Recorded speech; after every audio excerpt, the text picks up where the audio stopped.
Muy bien, el tema de esta mañana, mis hermanos y mis hermanas, se titula Mentoría al sucesor designado por Dios. Basado en el segundo libro de Reyes, capítulo 2, versículos 6 al 11. 6 al 11, que dice de la siguiente manera. Una vez Eliseo siguió a Elías y le servía. Elías recibió una orden de parte del Señor y entonces Elías se dirigió nuevamente a Eliseo, diciéndole, versículo 6, y Elías le dijo: te ruego que te quedes aquí, porque Jehová me ha enviado al Jordán. Y él dijo: vive Jehová y vive tu alma, que no te dejaré. Fueron pues ambos. Y vinieron 50 varones de los hijos de los profetas, y se pararon delante a lo lejos. Y ellos dos se pararon junto al Jordán. Tomando entonces Elías su manto, lo dobló y golpeó las aguas, las cuales se apartaron a uno y al otro lado, y pasaron ambos por lo seco.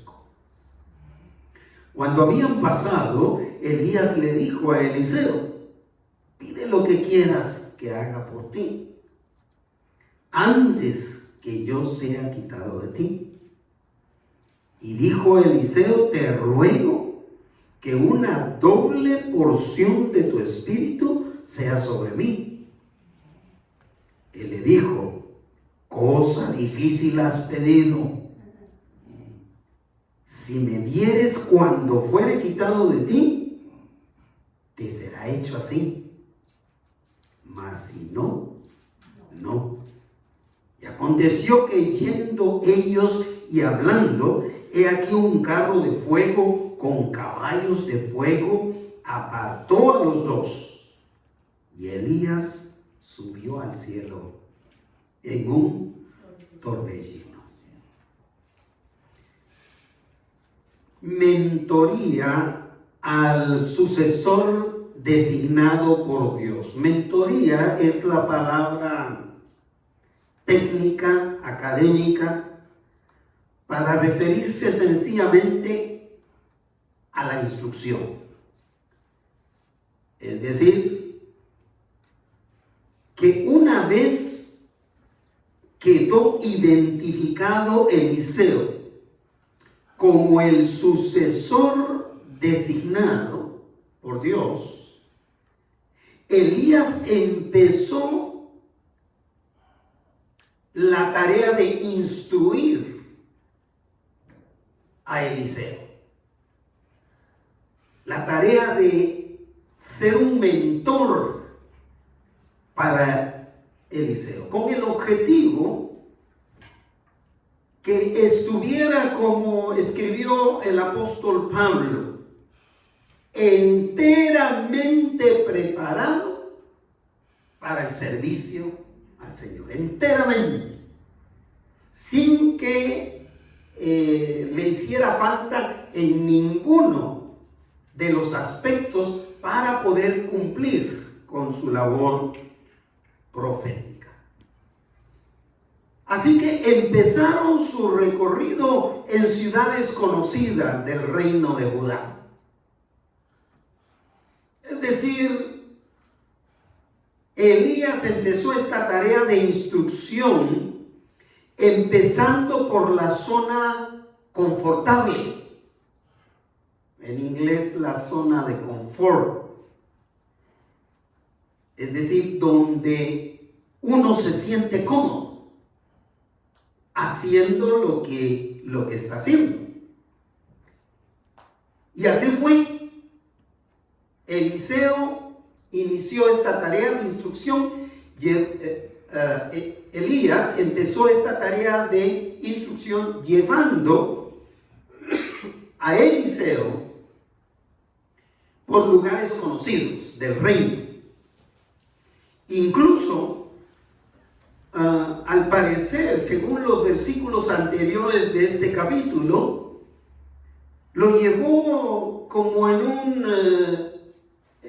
un recorrido de reconocimiento o de conocimiento, o conociendo incluso a los futuros colegas, a los hijos de los futuros colegas, los profetas de Judá.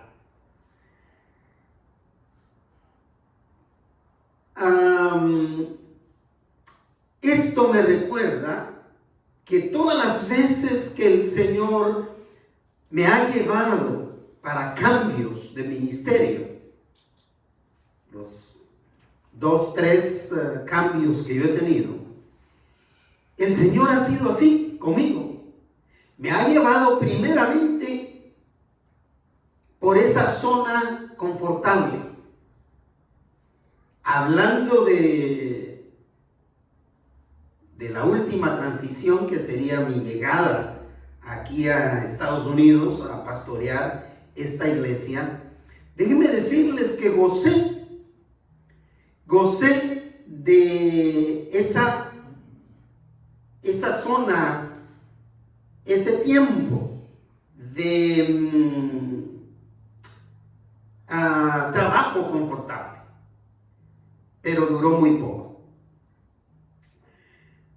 El trabajo que se hace con un objetivo visualizado generalmente se logra en un 100%. Es decir, cuando nosotros trabajamos con un objetivo en mente, con un objetivo que hemos visualizado, generalmente lo alcanzamos. Y esto tiene que ver con el trabajo en todo sentido. Aún con el trabajo en la casa. Cuando ustedes se proponen ciertas metas, visualizan ciertas metas en el trabajo de la casa, es casi seguro que logran generalmente en un 100% esas metas que se trazaron. A diferencia de que trabajamos en lo que vaya saliendo y como vaya saliendo, que hay muchos que trabajan así, que al final se dan cuenta que no finalizaron nada de todo lo que empezaron. Así que esto de visualizar un objetivo es de mucha importancia para los que servimos como mentores, como instructores de otros. Y Elías supo eso, así que Elías empezó esta etapa de entrenamiento a Eliseo con 3 metas en mente. Visualizó 3 metas. La primera fue que Eliseo evaluara por él mismo el desafío. La segunda, mostrarle a Eliseo lo que enfrentaría en el futuro ya como profeta establecido para el reino del sur y del norte incluso. Y tercera meta, invitar a Eliseo a expresar su propio liderazgo. Así que Elías inició esta etapa de la tarea de instrucción, en primer lugar, dejando a Eliseo evaluar por él mismo el desafío. Uno de los errores que cometemos como instructores, como mentores, es que nosotros evaluamos el desafío en vez de dejar que al que estamos instruyendo evalúe el desafío por él mismo. ¿Sabe para qué?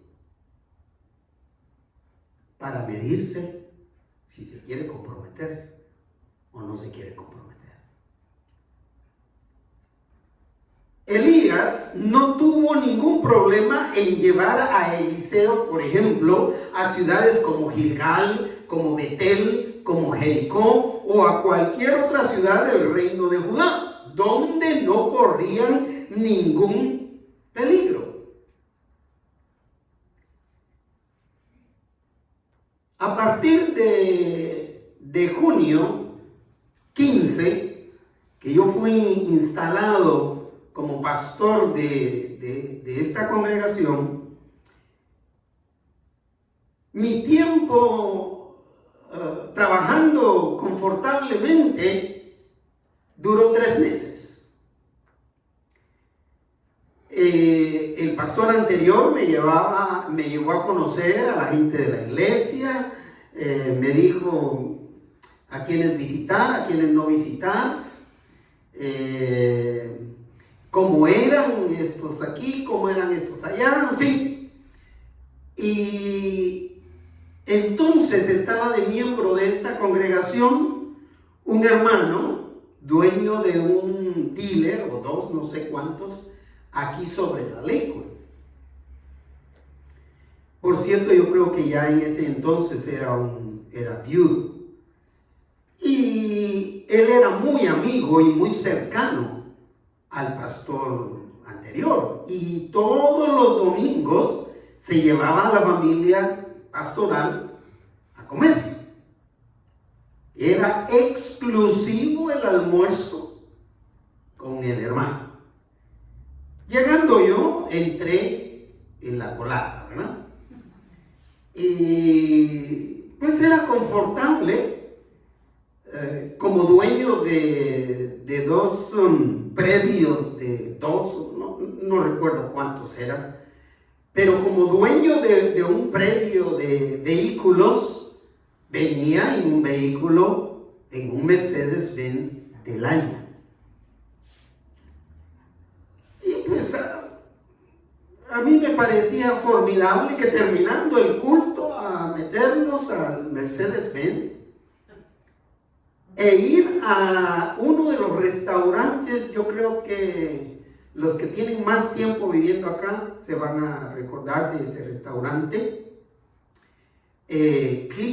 Clifton's, un restaurante que inició en Los Ángeles, y ahí iban a comer. Era un restaurante muy, muy exclusivo. Y pues se sentía interesante, cómoda esa situación.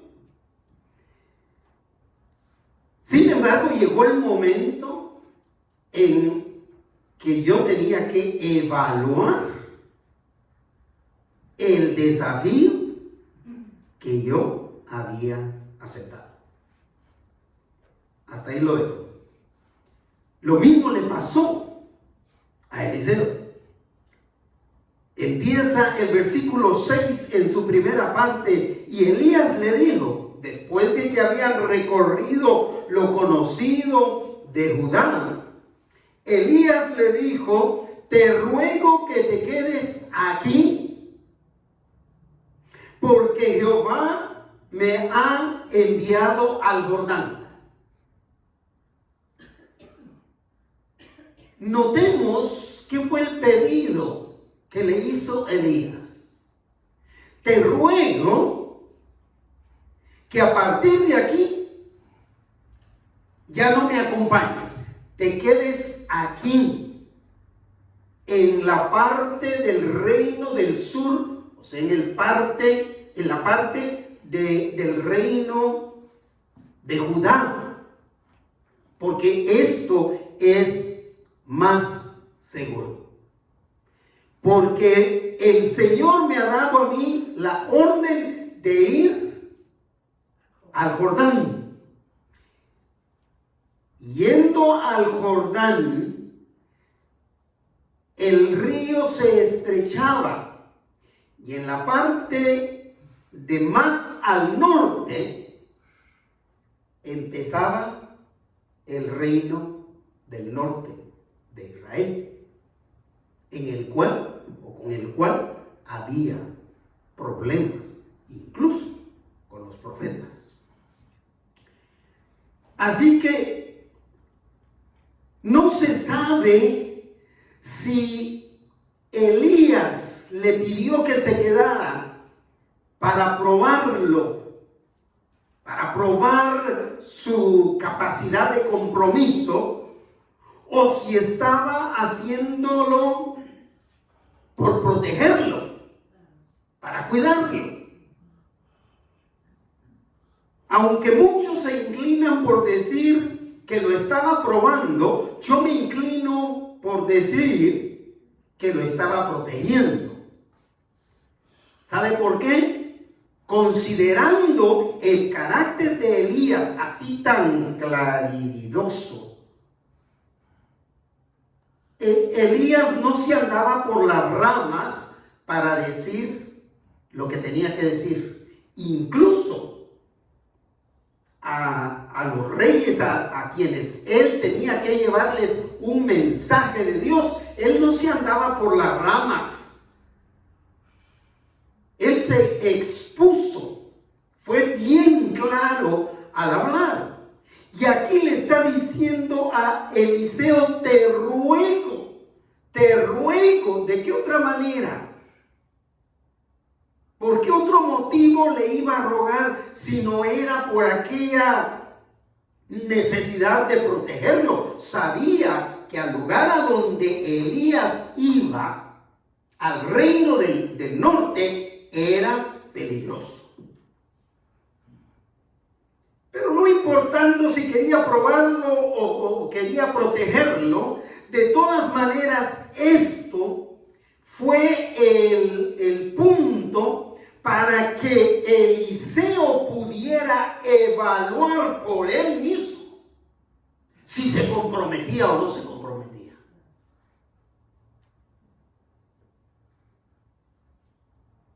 Y le dejó claro que la orden no venía de él como profeta, sino la orden venía de Dios a Elías. Así que lo deja que evalúe por él mismo. Él tenía que ver a qué se refería esta situación en el reino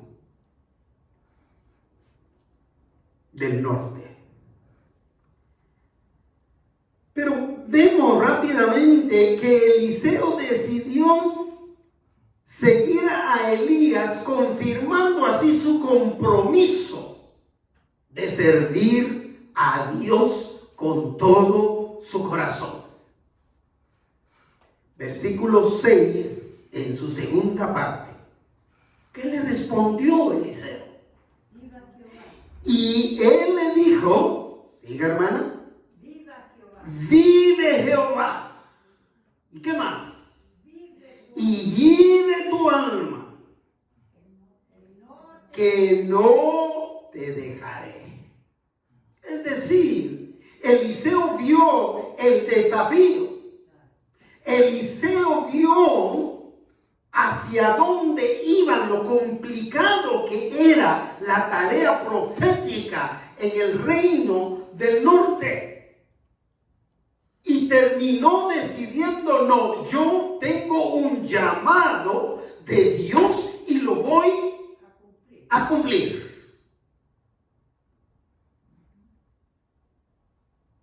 Eliseo asumió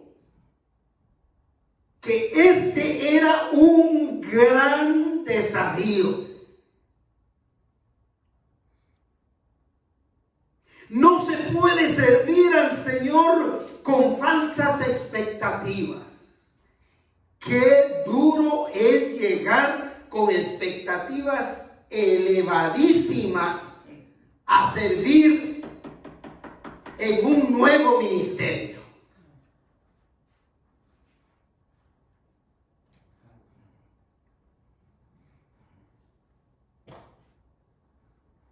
Voy a dar un dato pequeño de las finanzas que descubrí esta semana. Llevamos 20 meses de pandemia. Y en esos 20 meses hemos estado operando con $260 de déficit. ¿Qué significa eso? Que hemos estado gastando de la reserva que teníamos mes tras mes tras mes en los 20 meses que llevamos. Y aunque parece un gran desafío, quien quiera que venga tiene que saber eso. Ustedes tienen que saber esto. Porque al final de cuentas, en vez de una noticia alarmante y triste, hermana Eva, hermana Stephanie, nuestra hermana María Ruelas, en vez de ser una noticia alarmante, para mí ha sido una motivación increíble el descubrir que aunque el desafío es grande, si usted lo asume desde un principio, el Señor va a proveer, va a sustentar, va a respaldar ese ministerio que usted ha iniciado. Gloria a Dios.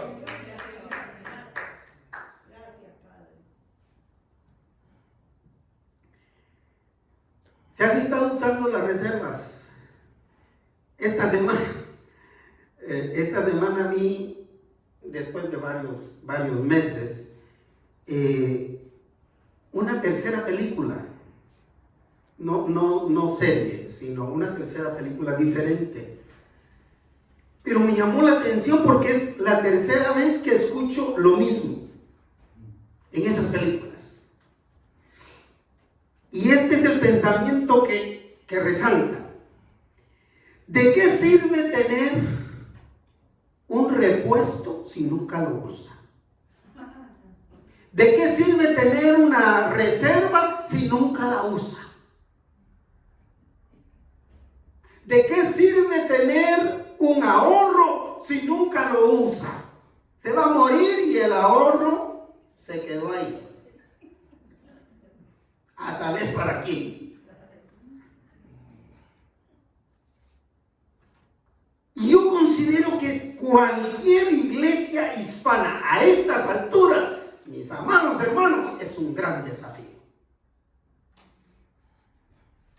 En las últimas 2 semanas he conversado con algún pastor de nuestra área que con quienes hemos trabajado en varios aspectos, especialmente de la enseñanza, que me han comentado la dificultad que tienen las iglesias, por ejemplo, la de Carajay, la de el este de Los Ángeles, la de Santa Fe Springs, y tantas iglesias hispanas. Ahora el llamamiento a una iglesia hispana en cualquier parte del mundo va a ser un gran desafío. Porque la gente se acomodó en todo sentido a ver sus buenos sermones en la televisión sin tener el compromiso de sostener una obra. Y ese es el gran desafío que tenemos. Y no lo enfrenta solo el pastor, lo enfrenta la predicación del evangelio alrededor del mundo. Por eso fue la preocupación de Annie Armstrong, de las misiones en este país, porque muchos han sacado las manos del compromiso de entregarle todo al Señor. Y cuando uno casualmente, como me pasó esta semana, se entera de situaciones que causan mucha frustración, yendo a la barbería donde me corto el pelo esta semana, estaban pasando un programa que estaba denunciando a las mega iglesias. Y cuando yo entro era un paisano, no puedo decir colega, un paisano, un guatemalteco, un pastor guatemalteco de una de las iglesias más grandes y más ricas. Y el enfoque de esos pastores y la gente a montones, impresionante. Yo le tuve que decir a mi barbero, porque él pues sabe que yo soy creyente, yo soy cristiano. Y me dice, ¿y dónde queda esta gente ahí? Yo aproveché para, de alguna manera, decirle que todo lo que el hombre tiene que dar para la salvación de su alma es su fe en Cristo Jesús. Lo demás ya viene por pura bendición y gracia de nuestro Padre a nuestras vidas. Elías continuó la instrucción de Eliseo. En segundo lugar, después de que le permitió evaluar por él mismo el desafío, para que no le quedara nada oculto. Entonces, en segundo lugar, mostrando a Eliseo lo que enfrentaría en un futuro. Yo creo que en este sentido,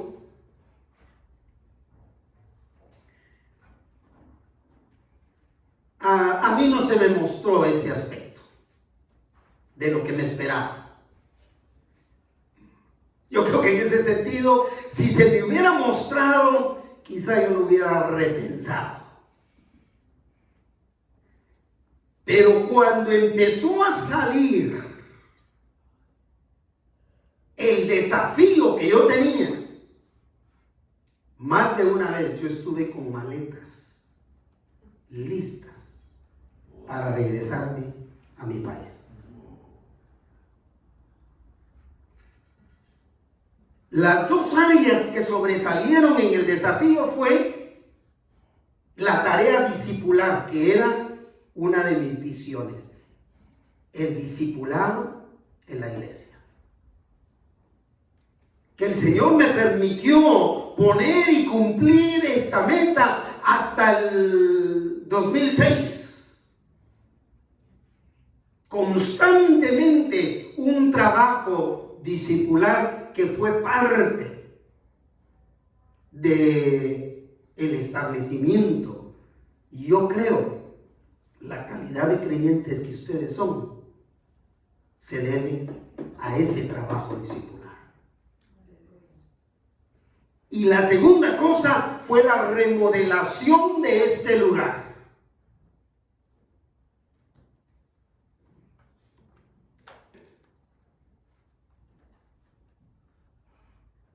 Y hasta ahí lo dejo. Pero cuando se nos muestra lo que vamos a enfrentar, o cuando no se nos muestra lo que vamos a enfrentar o lo que podríamos enfrentar en el futuro, estamos propensos a que cuando llega, armemos maletas y nos vayamos. A que le demos la espalda al compromiso, al llamado que tiene para nosotros. No podemos decir que tenemos una congregación de 30 porque no la tenemos. Ha sido por la bendición del Señor que nosotros seguimos fielmente predicando en este lugar. De modo que el momento de la prueba llegó para Eliseo. El versículo 7 continúa diciendo, y vinieron, como se fueron juntos con Elías, o así termina el versículo 6, ¿verdad? Fueron pues ambos, es decir, los dos salieron. Dice el versículo 6 al final. Y cuando llegan a su punto, vinieron 50 varones de los hijos de los profetas, no los profetas, sino los hijos de los profetas del norte. Si en ese momento bajó a la mente de Elías y Eliseo la escena de Moisés en el pasado, frente al Mar Rojo, huyendo de los egipcios, si en ese momento que ellos estaban al este del Jordán y los profetas, los hijos de los profetas del norte al oeste, así enfrentados, ellos supieron que estaban en serios problemas. Cuando Moisés llega con todo el pueblo y tiene a todos los egipcios tras de él, esa fue la misma escena que se ve. ¿Cómo vamos a pasar? Hay 50 hombres ahí.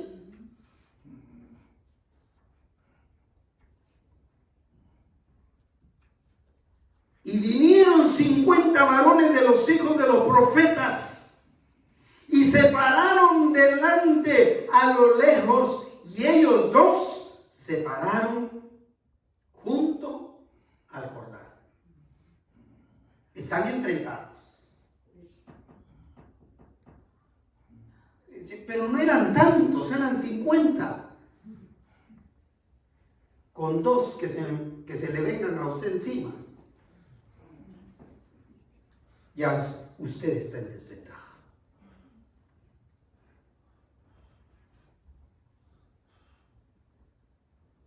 Así que ellos estaban en serias dificultades.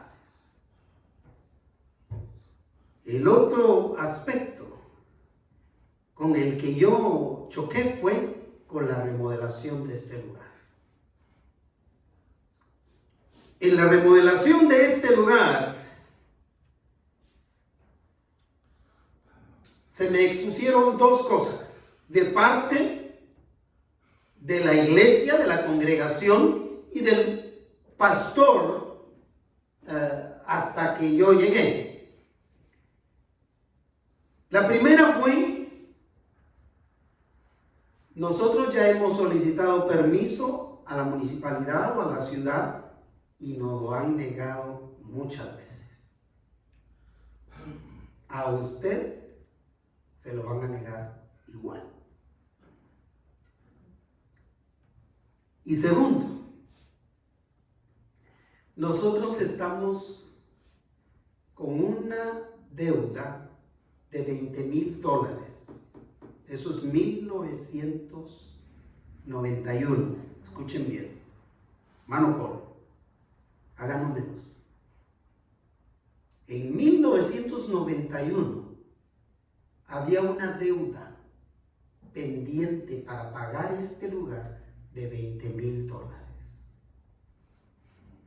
Y con la remodelación había que buscar un préstamo de 100,000 encima de esos 20. Primero, había que encontrar quién nos daba ese préstamo. Y segundo, cómo lo íbamos a pagar. Ahí está el desafío.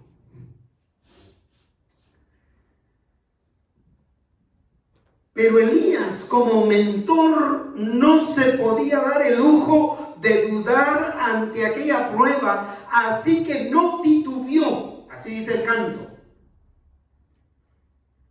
Yo confío en ti, Señor. Ayúdame a no titubear. Así que no titubeó para mostrar la autoridad profética que Dios le había conferido como profeta. No era el momento para que Elías se amedrentara, para que Elías saliera corriendo, sino era el momento de mostrarle a Eliseo que cuando el desafío es grande, más grande es Jehová de los ejércitos a quien servimos. Que cuando la deuda es grande, más grande es el Dios Todopoderoso, dueño del universo.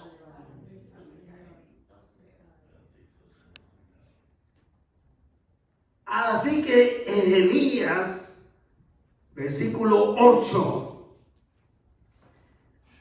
continúa diciendo: tomando entonces Elías su manto, lo dobló.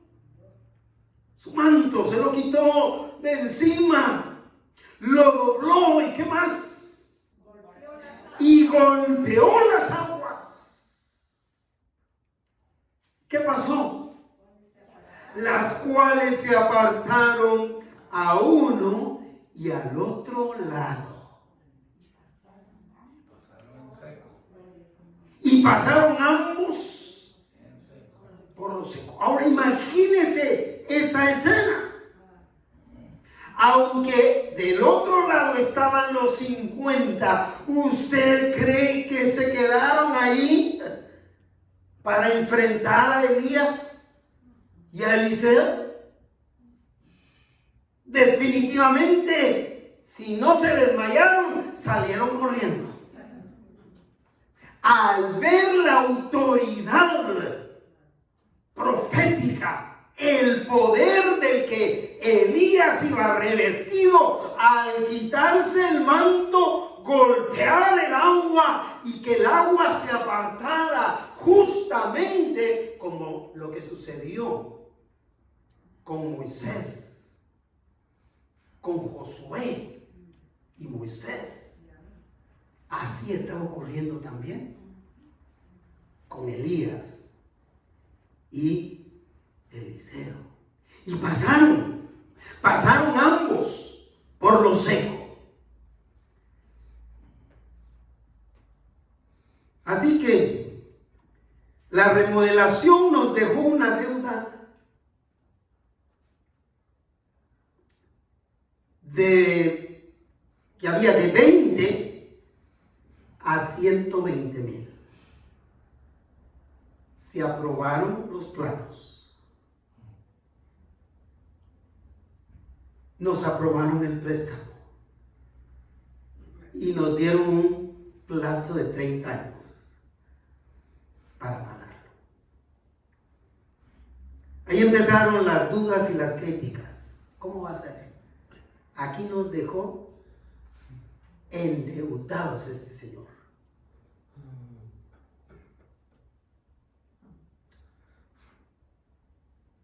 Para bendición, el Señor nos dio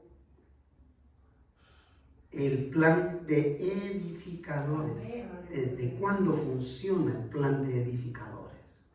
Aparte de sus diezmos y de sus ofrendas, y ofrendas especiales, hay un compromiso extra para pagar la deuda.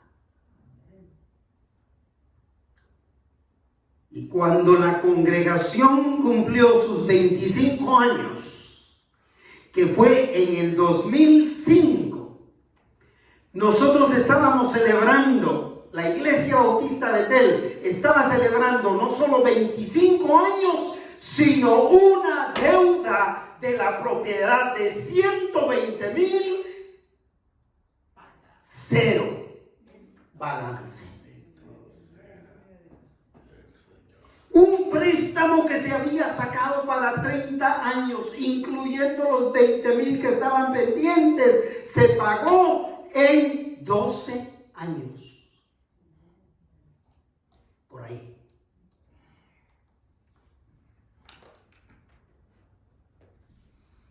Y desde entonces quedó ese plan de edificadores, al cual no ha sido necesario, ahora va a ser necesario, pero no ha sido necesario firmar tarjetas. Este año, por cualquier razón, la pandemia, echémosle la culpa, no pasé tarjetas para este año, pero muchos siguieron con ese compromiso, con una fidelidad, como que hubieran llenado su tarjeta. Impresionante. Invitamos los 25 años. Yo no sé si debía haber predicado para el aniversario, pero cuando celebramos los 25 años, lo celebramos con todo, había para todo. Quienes estuvieron en el 2005 han de recordar que tuvimos que celebrarlo en el parqueo con carpas, porque había mucha gente. Invitamos al pastor, iniciador de esta obra, que vino, pero nunca mencionó ni una gratitud al Señor por la fidelidad de los que habían quedado. Porque él, su familia y otro grupo salió de aquí de la iglesia la segunda semana que botamos paredes internas. Ese fue el último domingo que vinieron. Casi se llevó a toda la iglesia. Es decir, casi toda la iglesia se fue con él. Pero los que quedaron fueron firmes, fueron fieles. Muchos de ellos ya con el Señor también. Muchos de ellos fieles, firmes. Una de las cosas que estaba recordando, porque visité a una familia, me invitaron una familia, los Baiza, los hermanos Baiza me invitaron esta semana para comer con ellos y estábamos recordando hasta una fuente de chocolate. ¿Cuánto la recuerdan? Una fuente de chocolate. Pusimos manzanas donde podía ir a llenarlas de chocolate allá a la fuente. Impresionante la celebración. Pero una de las cosas que yo recuerdo es, hermanos, ahora que estamos poquitos,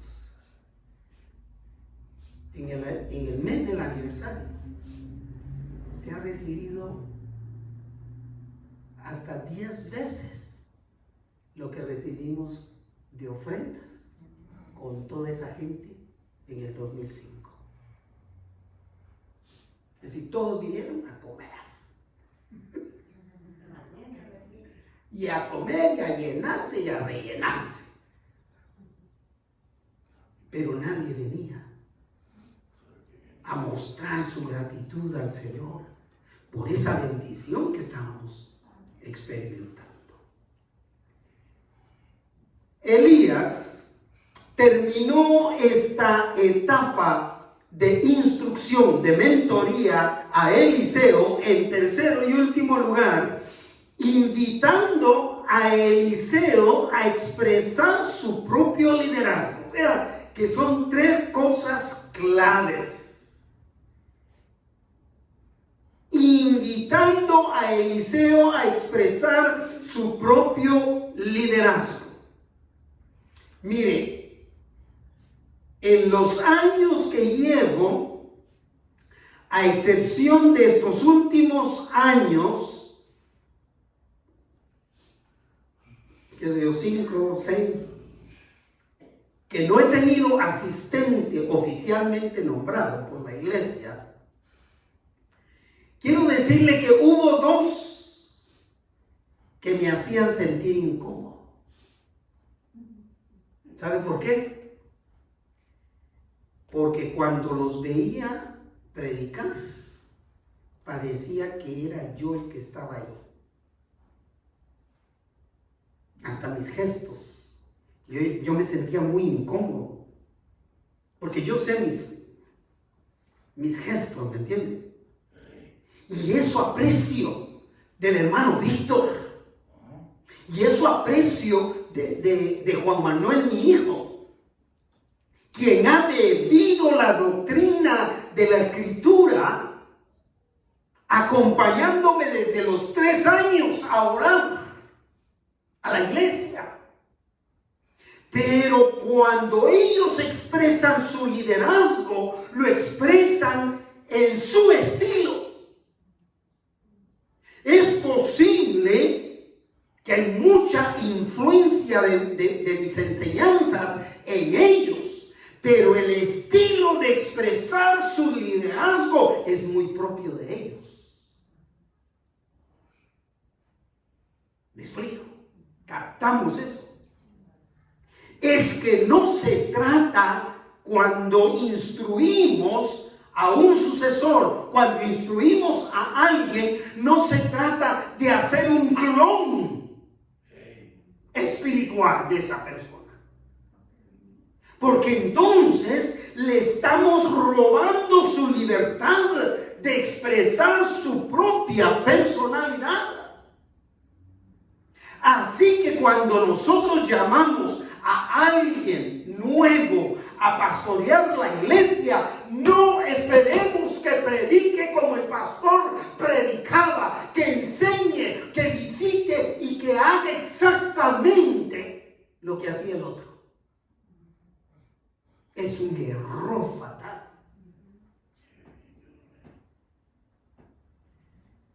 Cuando yo acepté el pastorado de mi iglesia, donde yo fui miembro como joven, el pastor era Francisco Meléndez, un hombre alto, con una educación secular y académica en teología muy preparado, admirado, realmente era un hombre admirado, alto, unos zapatones, hermano, unos lentotes. Y yo les dije, yo puedo ser su pastor. Pero como yo conocía la iglesia porque yo había sido miembro ahí, les dije, pero a mí no me queda el saco de don Paco. El saco de don Paco me hubiera llegado aquí. No me queda el saco de don Paco. Y los zapatos mucho menos. Así que ustedes no esperen otro Francisco Meléndez aquí. Si ustedes quieren un Juan Manuel Núñez, aquí estoy.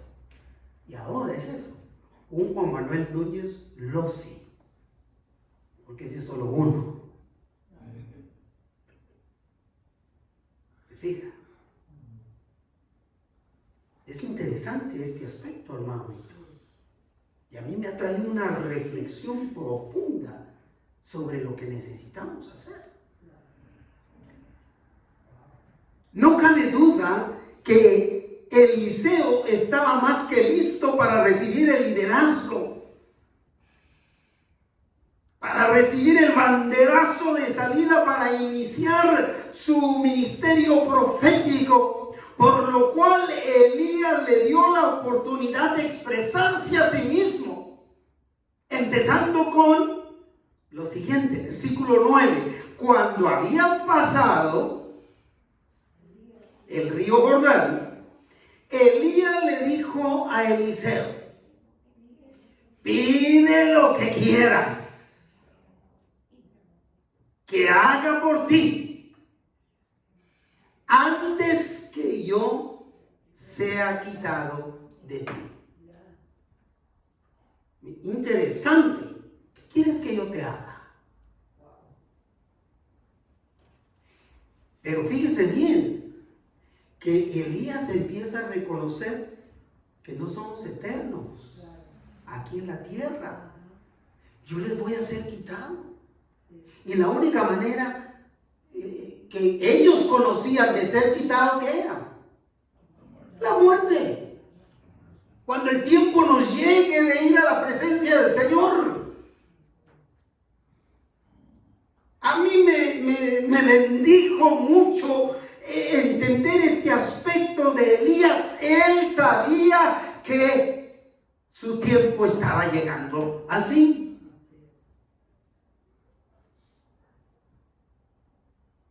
No estaba hablando tal vez de un año, no estaba hablando, no sé de cuánto estaba hablando él.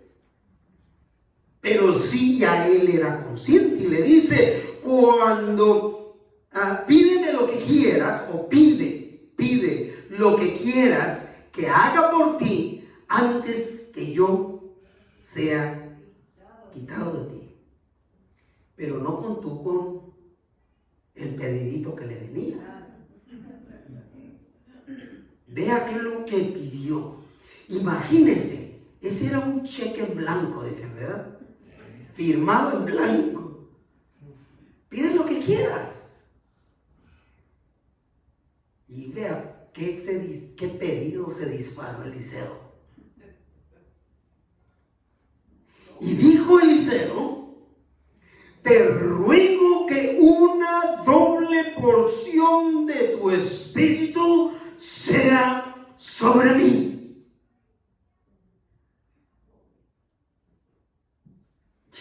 Yo creo que Elías se quedó frío con el pedido de Eliseo.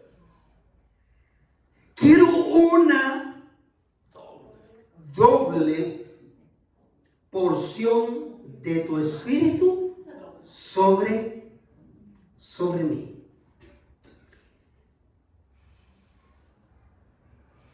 Este pedido posiblemente sorprendió a Eliseo, porque había dos probabilidades de lo que estaba pidiendo Eliseo. La primera era un doble poder. Imagínense, si Elías acababa de hacer el milagro, si Elías había resucitado a alguien, ahora imagínense pidiendo Eliseo doble porción de ese espíritu que tú tienes. Pero también cabe la probabilidad de que Eliseo estaba pidiendo la doble bendición que recibía el hijo primogénito de una familia hebrea. Porque Eliseo se consideraba como hijo primogénito, espiritualmente hablando, de Elías. Que pudiera ser el caso. Como quiera que fuera, Elías le dijo a Eliseo que lo que había pedido era difícil de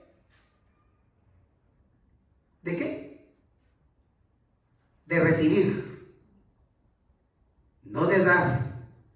Note bien qué dice la Escritura. Era difícil de recibir, pero le aseguró que si podía atestiguar su partida desde la esfera espiritual, lo recibiría. Es decir, Elías le dice lo que has pedido. Veamos el versículo para no hacer una traducción personal.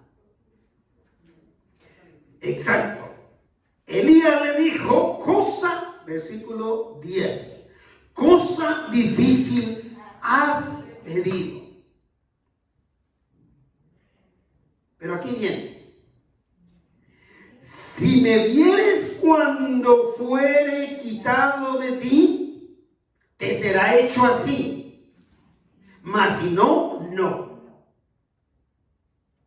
Es decir, lo que le estaba diciendo Elías a Eliseo es que si él lograba ver desde su llamamiento y su desarrollo desde la perspectiva divina, si él lograba ver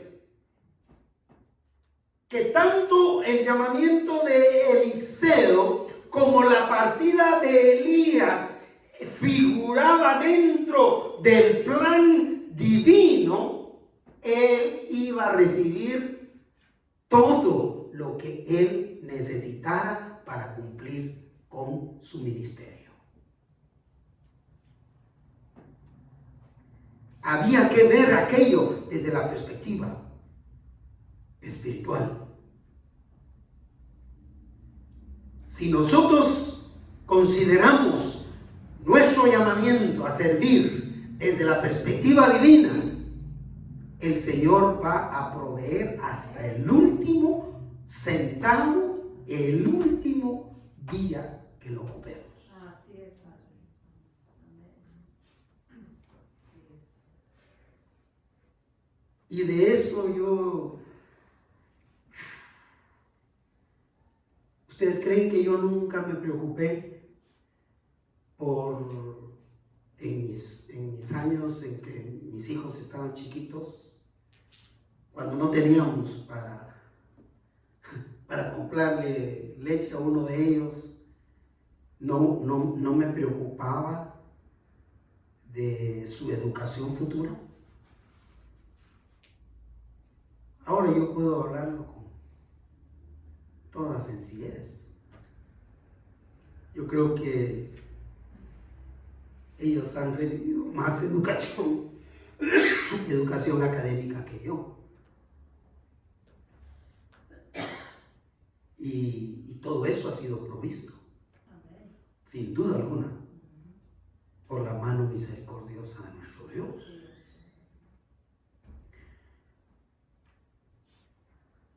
En efecto, no mucho tiempo después, Eliseo atestiguó la partida de Elías y sí recibió lo que pidió. ¿Sabe por qué?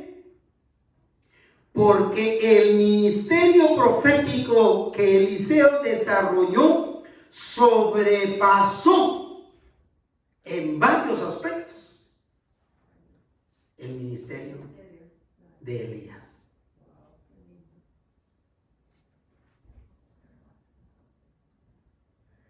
Y Elías lo sabía.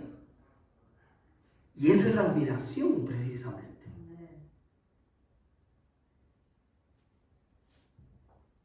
El versículo 11 cierra.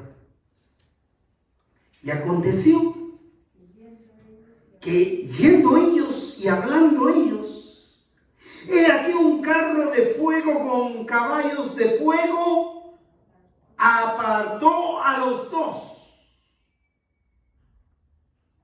Y Elías subió al cielo en un torbellino.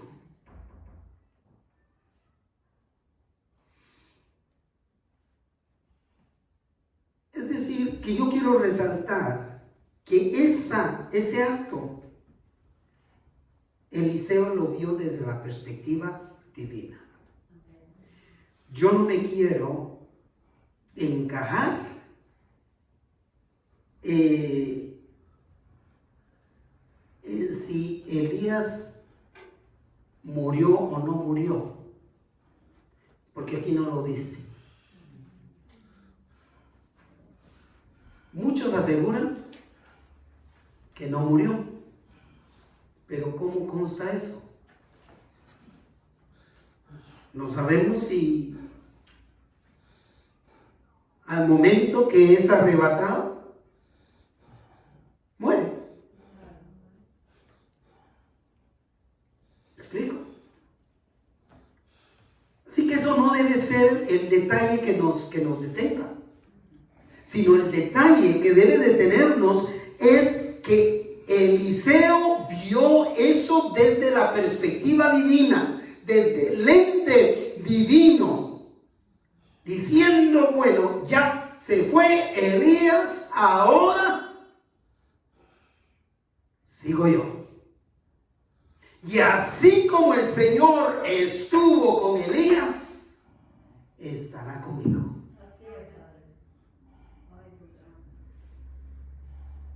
Así que concluyo este tema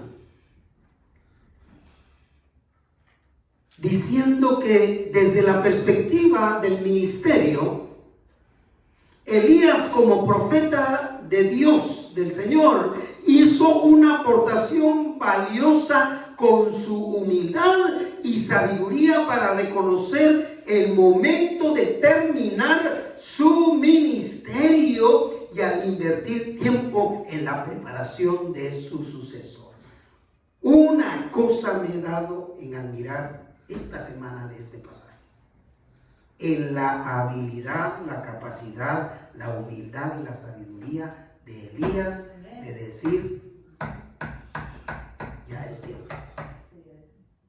Porque ese es el problema que tienen muchos pastores. No digo tenemos porque todavía no he empezado con ese problema. Pero ese es el problema. Saber cuándo hay que pasar el manto. ¿Verdad? En general, tanto la tarea de instrucción o de mentoría que hizo Elías en Eliseo, como su ministerio profético en el valiente llamado a que buscaran a Dios con fe, fueron determinantes. Nunca se quedó Elías amedrentado al punto de no llamar al arrepentimiento, incluso al mismo rey Acab, a la misma esposa de Acab que lo perseguía para matarlo. Así que un ministerio completo es aquel que se hace, en el que se hace un constante llamado a entregar su vida a Cristo Jesús.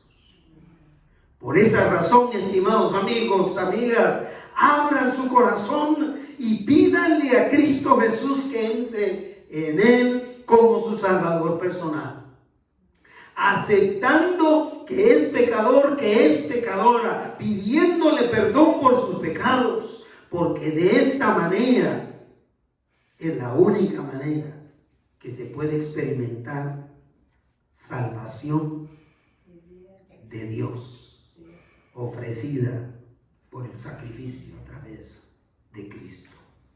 En Cristo hay perdón de pecados y vida eterna para todo el que cree. Mis queridos hermanos, hermanas, yo les invito a avivar el deseo de servir al Señor en lo que nos llame a servir.